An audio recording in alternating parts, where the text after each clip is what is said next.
'cause you're powerful when your name is called.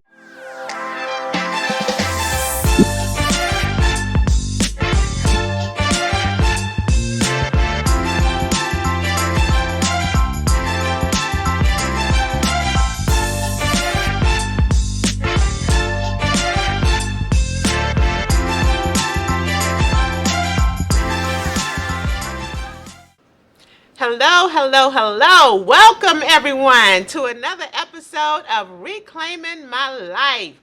I am super, super, super excited today. Look, I got 9910 in the house, Wilmington, North Carolina, y'all. Look, I'm talking about multi award winning media personality, producer. Let me tell you, 2025 Gospel Music Hall of Fame inductee and author of My Hurt, Your Heal. Come on now, y'all. Help me welcome Mr. Neiko Flowers.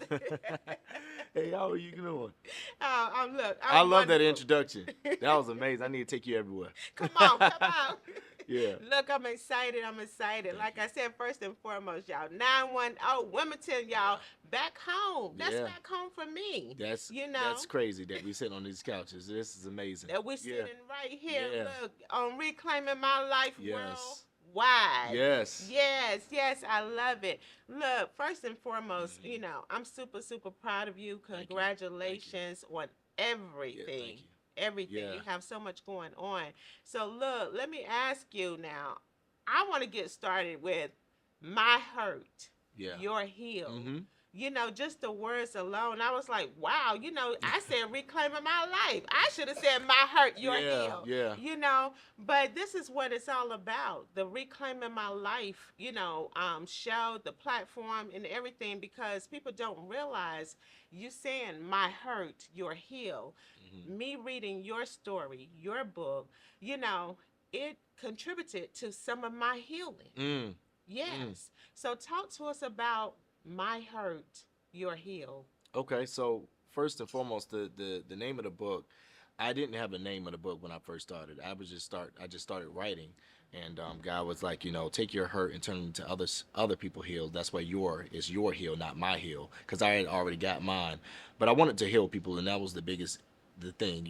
I walked around for years holding on to things, and whether it was relationship or work or personal or from my childhood. And I was like, I want to walk in my full healing. I want other people to feel the same healing that I have. So that's where it came from. And the book was started because my therapy, my counseling, he was like, write a letter. That's where it started.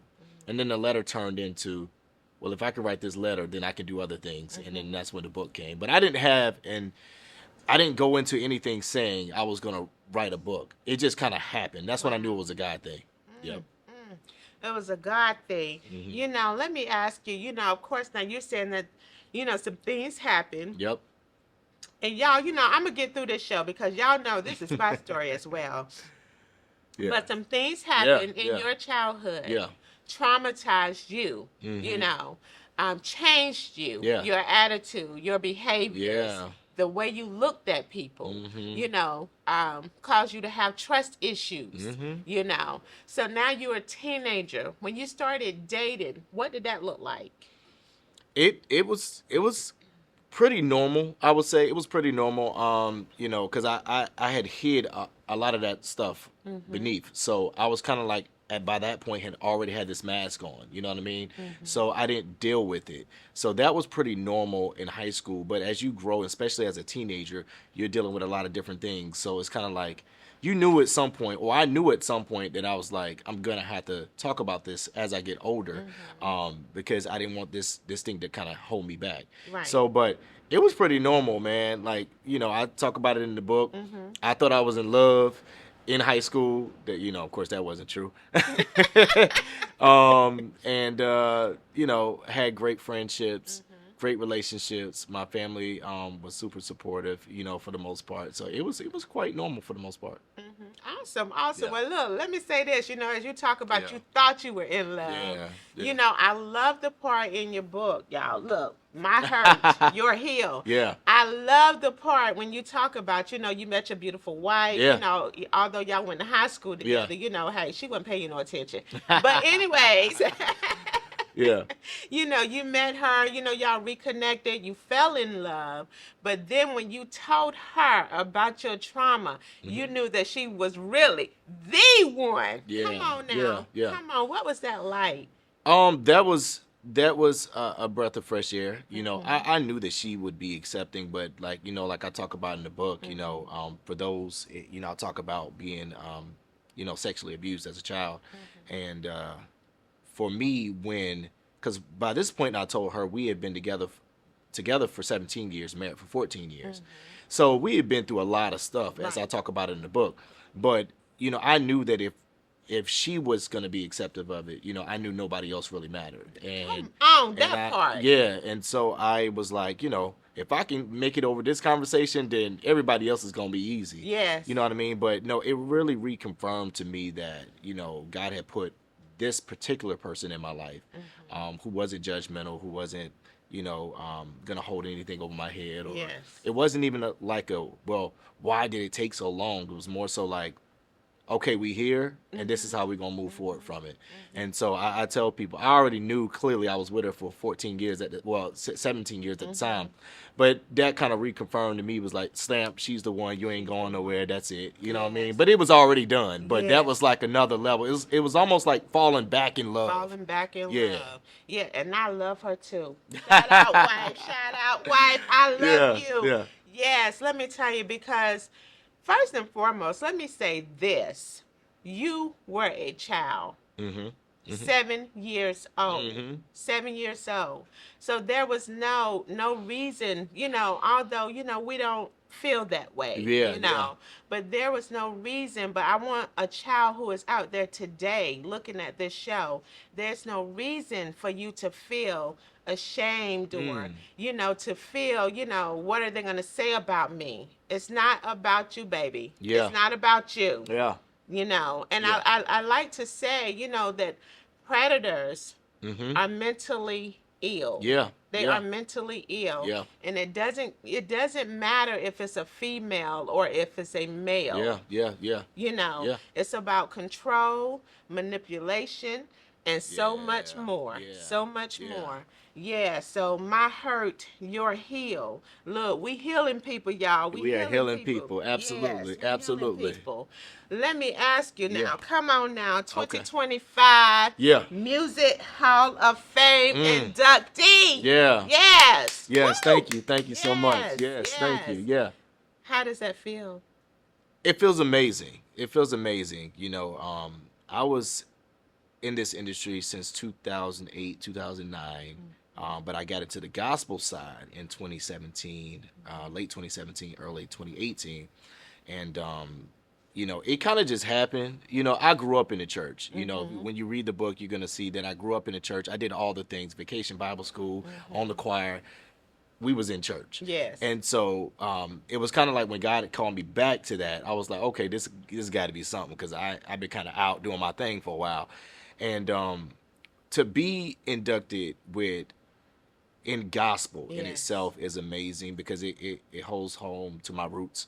And to be in there and to go in with some very important, cool people, you know what I mean? Like people that, I used to listen to, or I still listen to, and now are colleagues of mine, or now friends of mine, it's really cool. I'm super excited about it, because it's a stamp that God had a plan for my life.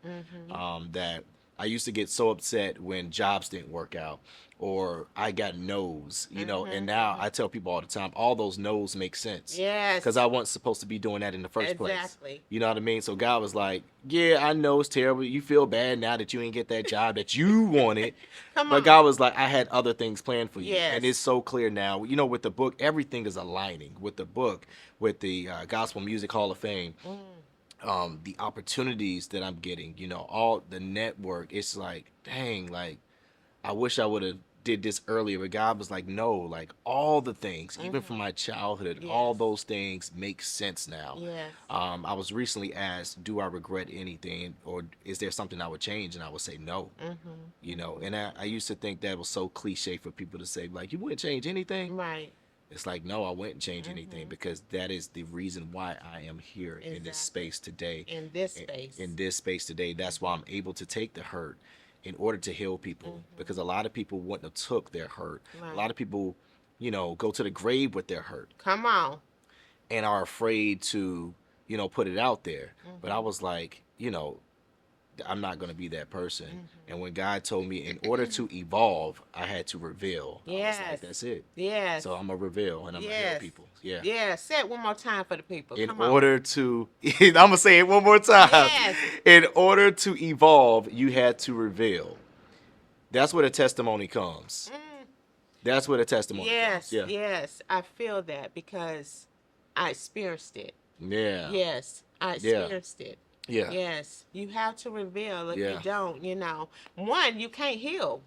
You can't. You know, people, like I said, people go to their grave with their hurt all the time. You know, I grew up in a family, as a lot of us probably did, is like what happens in the house stays in the house. Right. We know to pray about it, which is great. Pray about it, but there has to be action behind it too. And that comes with, for me, it was counseling. It was Yes. a lot of counseling. Yes. And just being honest with myself and saying, you know, I'm good now, but I want to be great. I want to be great. Yeah. Yes. And I want to say, you know, count your nose joy. Yes. Count them joy. Just listening to you just now. You Yeah. know, you got a lot of no's, but look where you are now. A lot of count no's. your nose joy. Yes. Yes.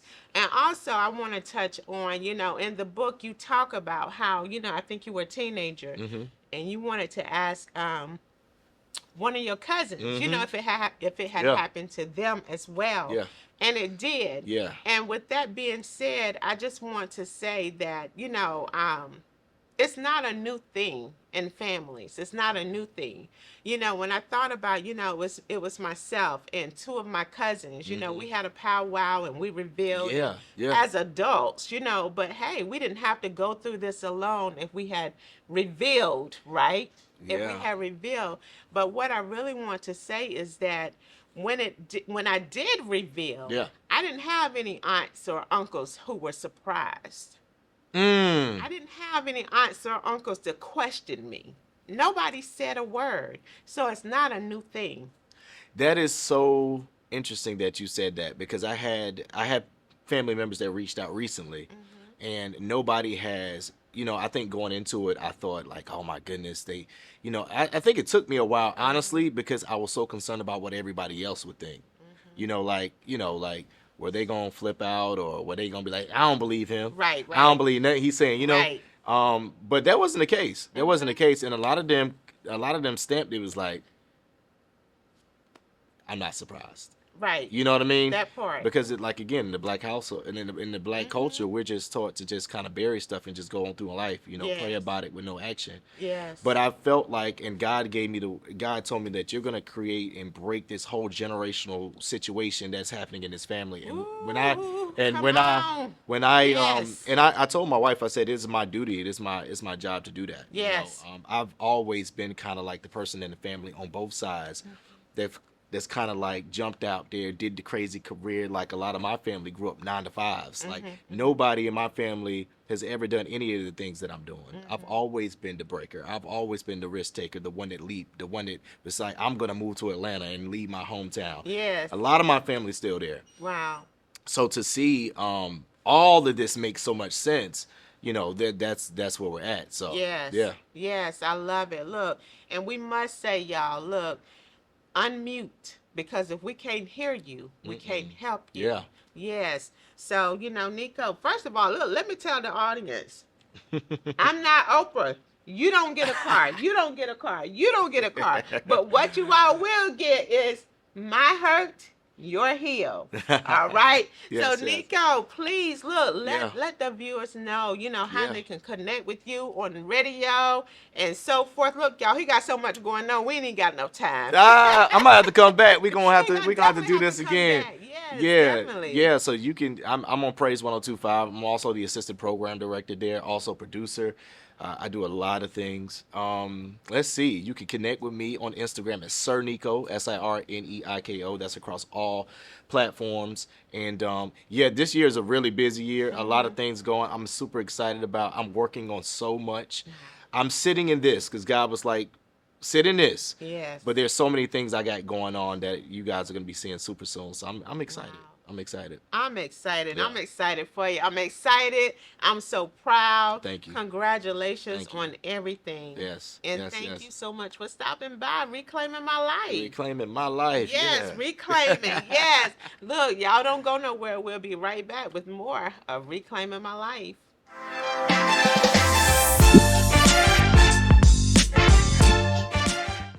All right, y'all. Look, we are back. And look, I'm super, super excited. Y'all know I stay excited because you know what? I have the most amazing guest joining me. And now I have seven-time best-selling author. Let me tell you, look at me saying because it's so much, y'all. But most importantly, this is my beautiful daughter here. She's a business owner. She is the founder of and CEO of Empower Her Publishing. She has visited us a few times. Look, it's so much I can say about her. But y'all, look, put your hands together for Miss Whitney Brooks. Thank you for having me. You are so welcome. You're so welcome. Look, we're going to be talking about the Girl Get Up movement. Yes. Look, I'm super excited about the Girl Get Up movement. So, look, tell us, how did the Girl Get Up movement come about? What inspired the movement? Of course. Well, the Girl Get Up movement was actually founded in 2023. While I am extremely proud of the movement, it unfortunately was founded by my diagnosis of lupus and rheumatoid arthritis in 2023. There was a time where I was working with some clients over the weekend, doing what I do, publishing books, doing some branding sessions, and later that evening, I actually came to visit you before heading home and found myself not being able to get up off the couch.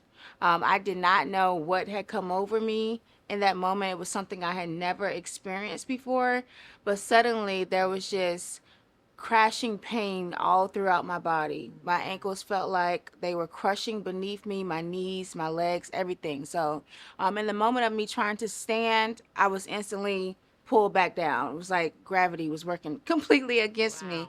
So I managed to get home that night, get me and my son ready for bed. But I knew like something is going on. But I felt like maybe I was just doing too much because I do the most. I You do the do. most. And I said, I'm just going to sleep it off this weekend and get some rest, and I'll be better by Monday. I'm just going to relax this weekend. I'll be better by Monday because this was a Saturday. Well, Monday rolled around and I was not better at all. The pain had not subsided any, even with the rest that I had gotten over the weekend. And so I had just put my son in daycare. He was 5 years old at the time and had been at home with me since birth. But he was starting kindergarten in the fall, so I wanted him to start socializing with other kids before going to school. So I started taking him to daycare twice a week just so he can, get a feel for Right. things. And so I was so glad that I had, because I had somewhere for him to go that day. Right. So I woke up, I got him off the daycare, and I went straight to the emergency room. Because I said something is wrong. Something was really wrong. Yes. For you to go to the emergency For room. me to go to the emergency room, something was really wrong. And by the grace of God, I made it in there because, like I said, I could barely walk. Wow. I could barely walk. I had never experienced anything like this before. But I got into the emergency room. They ran what tests they could. But during their testing, I just kept saying, don't touch me. Like I needed answers, but I was hurting so bad that literally every single touch just made things worse for me. So my hands, my fingers, my wrists, my elbows, my shoulders, my knees, my ankles, my feet were swollen. I was literally in pain from head to toe.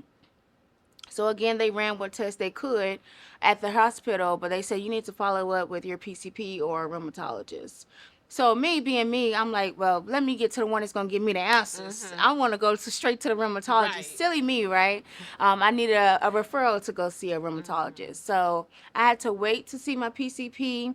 But finally, I saw the PCP, and she called me after testing me, and I was grateful because I've heard horror stories. Even though I had not been diagnosed yet, I heard horror stories from other people suffering with autoimmune diseases, and they say, "Oh, it took me 6 months to get a diagnosis," or a year. The doctors still don't know what's wrong with me. But I went in that doctor's office and I explained everything that was going on with me, and my doctor listened to me. And she said, I'm going to test you for this, that, and the third. I said, test me for everything. For everything. Everything. Let's get down to Right, it. Test me right. for everything. And so a couple of days later, she called me and she said, it looks like you have lupus. She said, and it looks like you have another rheumatoid factor as well, but I'm going to have to refer you to a rheumatologist for that because this is way out of the scope of what I do. And so I had to wait another 6 weeks before I could see a rheumatologist. And so during this time period, I suffered for a good 90 days before I was given a treatment plan to move forward, any type of medication that could be substantial for my symptoms.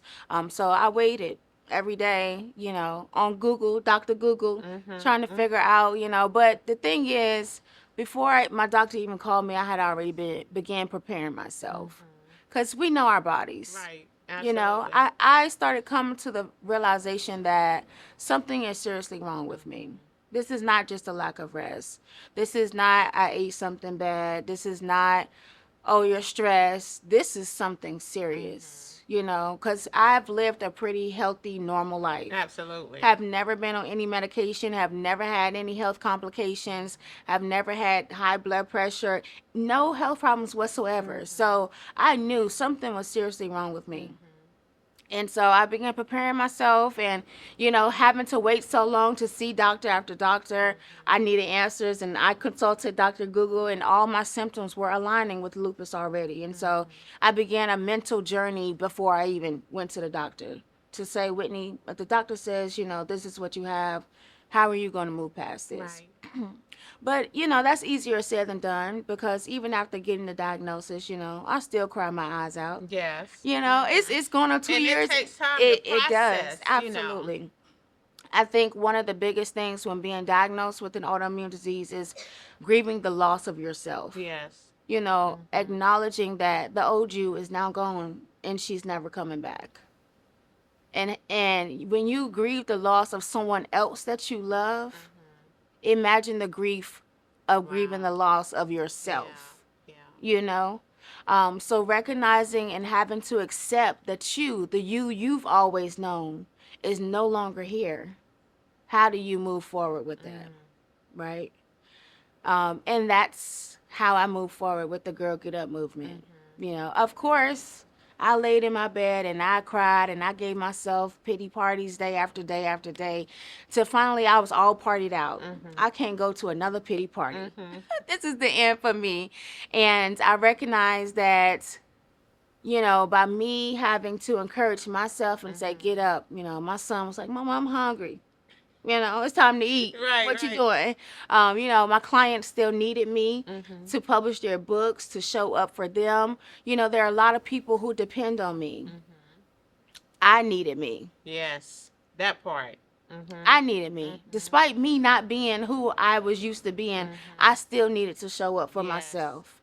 And so I got to a point where I said, I'm not going to do this anymore. The people say this is what it is. It's not changing. So let me figure out how I'm going to navigate this new norm. And so I finally got up one day after telling myself, girl, get up. Get up. That's literally how you were saying it too. Literally, get up. Being in this bed is not going to change a thing. You got to get up to figure it out. Yes. And so after encouraging myself to get up and also realizing and acknowledging that I've been surrounded by women with autoimmune disease, chronic illness and pain my entire life who still get up. Yes. who still get up as moms, who still get up and go to work every day, who still get up and show up in church, show up for their I'm your spouses, amen for corner. the Yes, I do. community. Yes, You I know, do. they just they do it I get all. up. You know, they do it all like you. You know, and you have been my biggest inspiration. And you know, obviously battling sickle cell since I was a child. You know, I didn't understand the magnitude of what it takes to get up when you're Yes. fighting chronic illness. Yes. You know, a lot of times we don't know what it takes to do something unless we experience it Absolutely. That's ourselves. right. And so, coming to that realization, I say, you know what, these women do not get enough credit because this is a lot.